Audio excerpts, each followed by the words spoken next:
अगे सोनाया रावा हो भरती पटनवा में आके मुलाकात कर लेगे।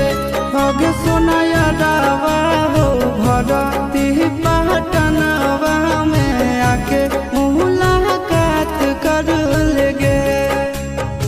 डॉक्टर जवाब दिल के बुलावा मौत के देखी के चेहरा जानू चल जाई है लौट के।